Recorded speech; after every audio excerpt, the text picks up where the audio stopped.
CNN's having a hard time with all this. A lot of members of the media are having a hard time with this. I mean, all the Democrats are having a hard time with this. They shouldn't.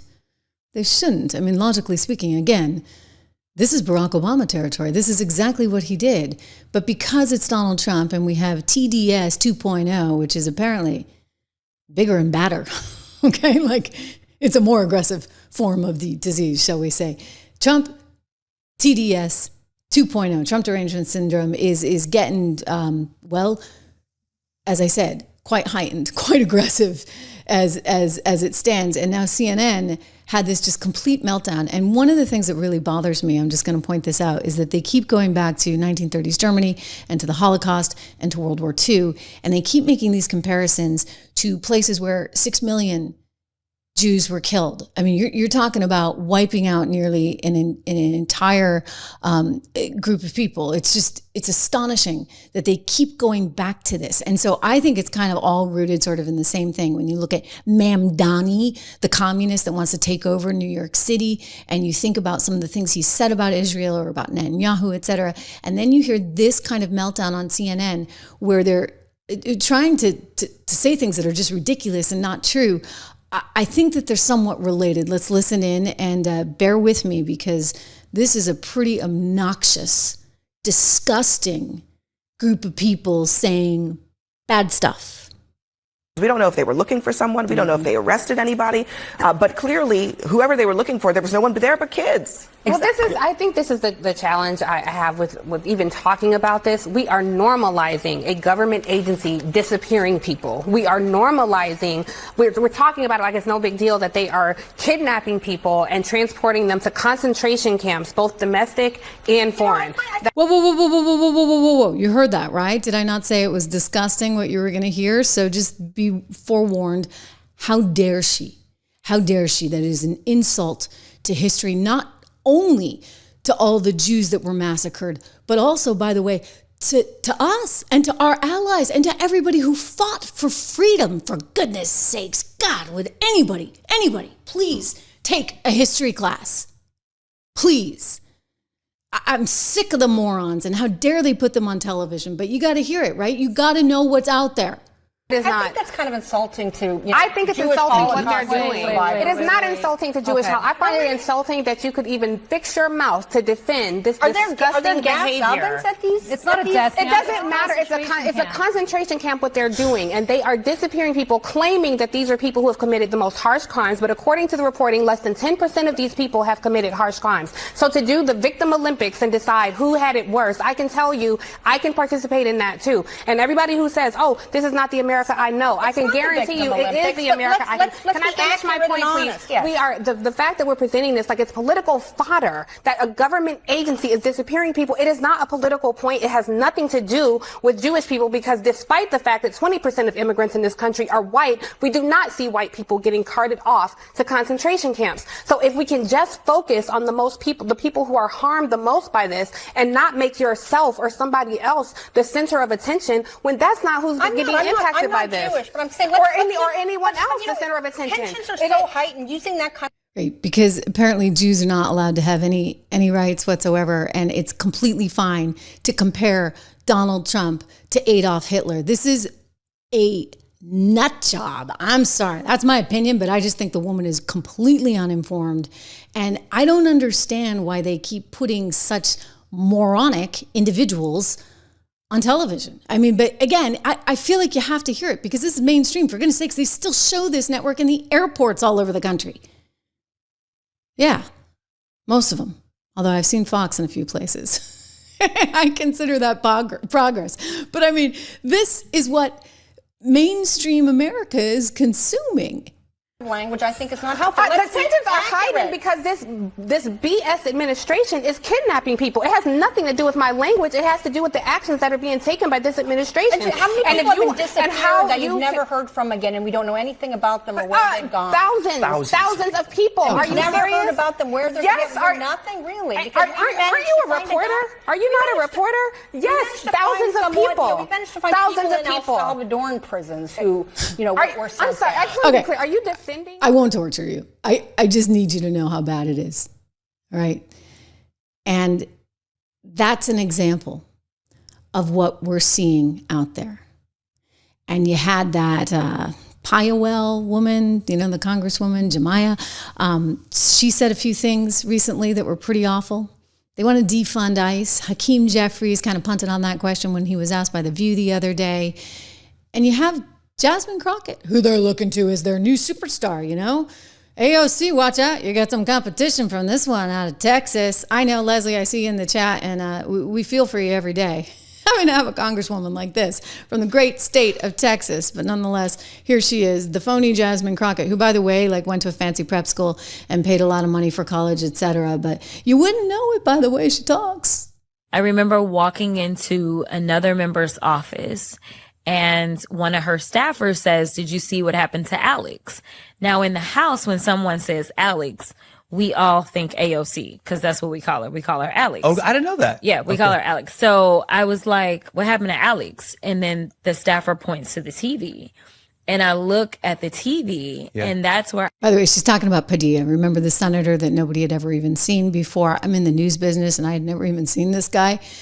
People are like, Kristi Noem should have known who he was. There's no way she would have known. He's sort of this nondescript guy who came in and didn't tell everybody who he was or why he was there, and he stormed the stage. I see. I had no warning whatsoever. Yeah.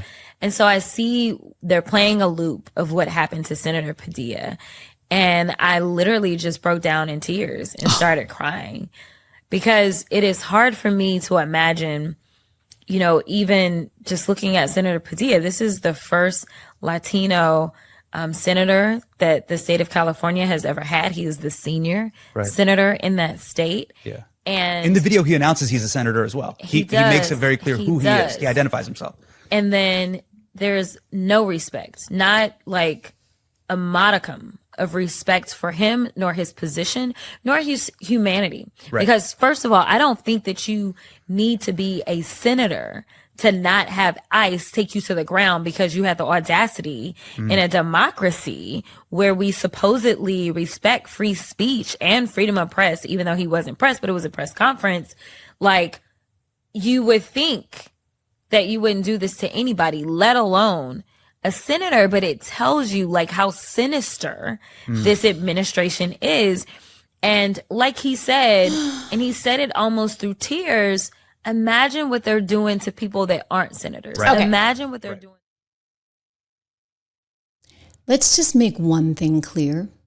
It doesn't matter if you're a representative from Congress like LaMonica MacGyver. It doesn't matter if you are the newly appointed senator from California like Alex Padilla. See that? I speak Spanish, believe it or not. AOC doesn't. It's Sandy. Piece of my mind is pointing out, who knew she was called Alex? We thought it was Alexandria or Sandy for short. But Alex apparently is the new name du jour. Jasmine just informed us. But what's critical here is that somehow they think that they are above the law. They think that they can storm a press conference. I'm sorry, but you know what? You have a president who, while running, had 2 attempts on his life. We know a DHS agent was being shot at in Texas yesterday. You don't think that if you're Secretary Kristi Noem, you're not a little bit worried when someone's rushing the stage as Senator Padilla did? You can't do that. That's not okay. That's not normal behavior. You don't just rush on the scene. But you see, they're trying to make the administration seem evil. That is their goal. And they're repeating the same stuff over and over again. I mean, the concentration camp, for God's sakes, this is pathetic. I can forget about him, but Ron DeSantis is still governor of Florida. He took the Comfy Couch hosts on a tour of the concentration camp that he's building in Florida in order to round up brown people, and throw them in a camp because he doesn't want them in Florida. Surprise, surprise, the economy of Florida is going to be severely harmed by rounding up brown people who, by the way, all over this country, Latinos are afraid to go to work. Anybody who is perceived or looks Latino is afraid to go to work. I know people who are... I one of the best ways to divide people, and I saw something on this yesterday that really, I'm looking for it on my phone because it hit me. I'll come back to it. Maybe even tomorrow we can talk about it, because it was actually a paper that was written back in 1965, I think. And what it said was one of the most sort of easiest and effective ways to divide and ruin a society is to, well, literally divide them by race, by gender. These days by, are you pro-Trump, anti-Trump? So you're dividing them by politics. You're dividing them based on whether or not they think it's okay for transgenders to compete against women, which, by the way, the Trump administration clearly does not think so. And they are suing California for right now. We're going to get to that story. I mean, this division is getting to be, frankly, from my estimation, just too much. They're my dad used to say, are you cruising for a bruising? I mean, they're cruising for a bruising, right? But it's a lot more than that, because this is that sort of fear of a total deterioration and collapse in American society. I would like to believe that that's not possible. And yet when you saw, for example, the success with the Iran strikes, and that was by all means, I mean, both sides for the most part were okay with that. Even Shifty Shift was like, wow, this is something, because it was something. And it hopefully made the world a much safer place. Just looking at the markets, you could see that right away. And yet you had AOC calling for impeachment. So you understand, like, this kind of rhetoric is frankly reaching a tone where it's quite dangerous. And I'm going to tell you all day long, rhetoric is okay, right? Speech is okay. But is there no sense of decency? I think that that's the problem. We've totally lost this decency. And now the answer is, well, we're going to defund ICE. We're not going to allow for this. We're going to demand that everybody have to wear their face open so that we can take pictures, and then we can out them all over the internet, and their families can be attacked. I mean, this is what these guys and these women that are working for DHS really are up against. And so this came up today in a press conference just moments ago. I want to bring you this sound from the president, because he's being asked by the Fox reporter, what do you think about these Democrat bills where they're saying, hey, you're not allowed as an ICE officer to go masked. You must actually show your face. And again, remember this within the context of what just happened in Texas, and listen to Donald Trump's response. Here it is. And on a other subject, two Democratic senators now, Cory Booker and Alex Padilla, have a new bill out. They want to require CBP and ICE officers to have legible IDs, and they don't want CBP or ICE officers covering their faces. Would you ever sign that? Well, they wouldn't be saying that if they didn't hate our country, and they obviously do. I'm surprised that they would do it, knowing a little bit about them. I don't know them well, but these officers are doing a tremendous job. They're great patriots. If you expose them because of, statements like have been made by Democrats and others on the left, usually, mostly, I think probably exclusively, you put them in great danger, tremendous danger. And it's sort of funny when people picket in front of Columbia, in front of Harvard, and they have masks on, more than masks. I mean, you can't see anything. Nobody complains about that. But when a patriot who works for ICE or Border Patrol puts a mask on so that they won't recognize him and his family, so they can lead a little bit of a normal life after having worked so hard and so dangerously, there's a problem with that. So they have this is the problem with the Democrats. They have a lot of bad things going on in their heads. They've really become they've lost their confidence, number one, and they've become somewhat deranged. I want to do whatever's necessary to protect our great law enforcement people, and they are right at the top of the list. Wow. Well said, okay? And it really is sort of amazing. Like if you're at Columbia University or at UPenn or Harvard and you want to go on campus and chant and, do all the horrible stuff that they did, making one group of students feel really, really uncomfortable, obviously. And frankly, anybody, like who the heck wants to walk through that? They had to shut down classes. Remember that at Columbia? They couldn't even have the graduation, for goodness sakes. You pay all that money for 4 years and can't even graduate? Right? Just. And yet it's totally fine for them to wear the masks, but ICE officers who are being threatened with their lives they want to take the mask off of them. I mean, this doesn't really even make any sense. And I think it's getting to the point where we are in a very precarious spot, and something's going to have to give. Who were these suspects who were fired, who actually fired the shots and were later arrested? Who were they, Tom? Look, they're your typical protesters that go from protesters to criminals. The attack on ICE officers, you've covered it many times, is up nearly 700% now. We were talking 500% a couple weeks ago, so it continues. The rhetoric against the men and women of ICE is skyrocketing, especially by members of Congress. We have senators, we have Congress people that compare ICE to the Nazis, compare ICE to racists, and it just continues. So the public thinks, well, if a member of Congress can attack ICE, why can't we? So the rhetoric has to stop. Or it's a matter of time for someone to, one of the ICE officers goes down or a criminal goes down. But we already see an officer go down. To be clear, so these were American citizens? These weren't illegals who opened fire? No. As far as the investigation, I want to get ahead of the local investigation on this, but they appear to be agitators, people that are protesting ICE operations, damaging ICE property, want to attack ICE officers. And this is why the administration is just saying, hey, can we have a truce? I mean, these people work for the federal government. They're trying to do their job. They're trying to enforce the law. Obama did this. I mean, we realize you guys have TDS 2.0, and it's a very vicious form, right, of TDS. It's worse for whatever reason than 1.0. But you guys got to stop. Michael in the back. Thank you, Caroline. An armed shooter today was shot in McAllen, Texas, after opening fire on Border Patrol agents. It comes just days after Democratic Congresswoman Pramila Jayapal recently said she gets, quote, inspired when activists obstruct ICE. Does the White House expect Democrats to tone down their rhetoric in light of what we saw today in McAllen, Texas? We certainly call on Democrats to tone down their rhetoric against ICE and Border Patrol agents who, again, are everyday men and women. I would encourage AOC and other Democrats to actually meet with the United States Border Patrol. These are honorable Americans who are just simply trying to do their job to enforce the law. They go home to their families every night, just like we all do, and they deserve respect and dignity for trying to enforce our nation's immigration laws and to remove public safety threats from our communities.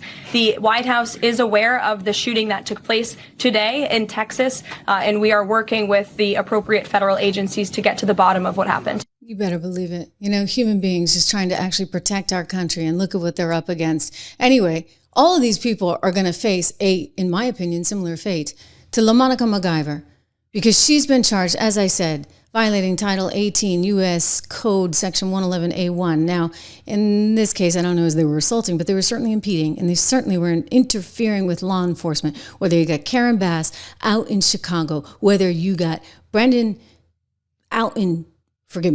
Bass out in L.A., or Brandon Johnson out in Chicago, or whether it is Letitia James, the AG in New York, or Kathy Hochul there. I mean, at least Eric Adams is cooperating.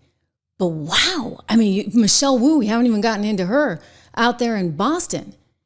They really think that they are their own islands, and they have their own little militias, and they're going to run totally amok of what the federal government and the Constitution demands and says. You got the communist Mamdani, who has already made it very, very clear that he's going to do exactly what the mayor of Chicago said he's going to do. We're not going to cooperate. If this guy gets elected, and by the way, guys, he's got actually a fairly decent shot at getting elected, as scary as that sounds. This is why we came here.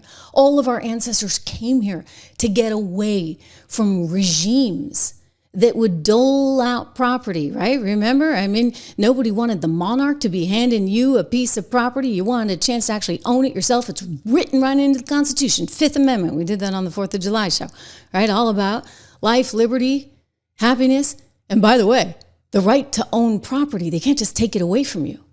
That's a big deal. But this communist who wants to be the next New York City mayor, he thinks he can take it away from you. He's going to decommodify housing, he says. And he's going to make sure that he does not cooperate with ICE under any circumstances because, well, why would we do that, right? Here he is speaking on CNN. It's back into the public sector. All right. So you caught a lot of attention for confronting Tom Homan, Trump's border czar, about the deportation policies, which have a lot of impact here in New York. Here you are. remember that. Do you believe in the First Amendment, Tom Homan? So that moment went viral. All right. Then after the primary, Homan was asked about your plan, which is on your website. You said that you would end the city's cooperation with ICE agents that has been going on under Mayor Adams. And he has spoken out. Here's what he said. Good luck with that. Federal law trumps him every day, every hour of every minute. We're going to be in New York City. Game on. We're coming. Game on. He's coming. What do you say? That I'm going to be here to stand up and fight back. And unlike the current mayor, I'm not going to be working alongside the Trump administration to build the single largest deportation force in American history. I'm going to actually represent each and every New Yorker. And that includes immigrant New Yorkers. And that means standing up for the laws of this city, like our sanctuary city policies, which have kept New Yorkers safe for decades and were defended by Republicans and Democrats alike for years until we got this mayor who fear-mongered about them so extensively. Okay. Does that involve the NYPD? Let's just be very clear. Defended for decades before we had 20 million people rush the border. I mean, we weren't dealing with what we were dealing with. And by the way, like, Obama wasn't okay with it. Remember? I'm going to have to pull that soundbite. We're going to have to watch that at some point this week. Not today, but he made it very clear. He went on to Telemundo or Univision and he said, look, here's the deal. The law's the law. And while he was making some concessions for the quote unquote dreamers, he was not willing to make concessions for anyone else. No one else, right? So, Trump's been asked about this and I love the response. This has turned into a meme. What would you do if Mandani says he's not going to work or cooperate with ICE? Here's the answer. Mr. President, your beloved New York City may well be led by a communist soon, Zoran Mandami, who in his nomination speech said he will defy ICE and will not allow ICE to arrest criminal aliens in New York City. Your message to communist Zoran Mandami. Well, then we'll have to arrest him. Okay, but again, I hate to have to do this little education segment every single day, but it is really important. If you're talking to anybody and they're going to, say, oh, well, he can't do this, he doesn't have the right to do this, you better believe federal government has the right to do this all day long. Federal government actually doesn't have a ton of rights. They really don't, actually. And I'm a small government kind of gal, having grown up in Live Free or Die, New Hampshire. By the way, Scott Brown, who's running for Senate in New Hampshire as a Republican, former Republican senator from Massachusetts, is going to be joining us shortly. But this is called the Naturalization Clause, Article 1, Section 8, Clause 4. The Congress shall have the power to establish a uniform rule of naturalization. Because you know what? You can't have the United States of America if somebody's not in charge of who's going to be in the United States. All right? Right. Okay, so New York, you want to go become your own country? Maybe you can join Canada. Oh, although we may be gobbling up Canada too. I'm just kidding. I want to be careful with our Canadian fans out there. Or California. You've talked forever about being your own little country. Go for it, okay? Just don't expect us to defend you for anything, ever. There is constitutional precedent for all of this. You can go back to a case that was decided by the Supreme Court in 2012 in Arizona. The supremacy clause is part of this as well. In other words, you can be your sanctuary city until ICE says, you know what, we got a criminal hanging out in your city and we care about this and we want this person arrested. And then who actually has the power? It's not that hard, people. It's not that. This is not a trick question. It's the federal government that has the power, thanks to the Constitution. And that is what the Supreme Court is going to decide all day long. All day long, and then some. Unless you get Ketanji Brown Jackson, who even Sotomayor had to call out in yesterday's decision because the woman fails to actually argue based on any law, and she's just all emotion. She's like a hot take news anchor, kind of like, oh, she ought to join Joy Reid's show. That'd be good. There's no substance to anything she writes. It's just, well, I think. It's like, Ketanji, how'd you get that job? Oh, we won't go there. All right, Balance of Nature, one of our great sponsors on the show. You know we're fully independent here. We love being fully independent. I take Balance of Nature because it's really important to get all your vitamins and all your nutrients. And you know what else? This stuff is good. We talk about the MAHA movement. You know, Kennedy's gotten, my kids are going nuts with me because I'm looking at the ingredients on everything. I literally just threw out an entire shelf of cereal. Kid you not. My son was like, no, those were my strawberry Cheerios. And I'm like, tough. This is political now. No, I'm teasing. It doesn't need to be political, but I would say this. It suddenly, I think, caught my attention in a bigger way. And so I'm looking at all the ingredients and balance and nature, of course, and it's all good stuff. It's all good stuff. And you know what? We need more good stuff in our systems. I always feel really good when I'm overseas traveling. Felt great last summer in Ireland. Got lots of exercise, ate right. And actually, I think part of it is that there's just no preservatives in the way that we get lots of preservatives here in the food. So this is what Balance in Nature is about, giving you vitamins that don't have any of the junk. And believe me, I've looked at some of the kids' vitamins that I have around the house and mine as well. And it wasn't just the cereal shelf that I had to throw out. I mean, there are other things as well because, you know, you think you're getting magnesium, but suddenly you're getting all the sugar with the magnesium. I digress. The point is you get 35% off with code word Trish. Just use code word Trish. This is a great company. And you know what we love about them? They support us. And so it's a win-win all around. You get 35% off with code word Trish. It helps me, helps this show, and it helps you because you need to prioritize yourself and your health for goodness sakes. Balanceinnature.com. Use code word Trish. Get the 35% off plus free shipping plus money back guarantee.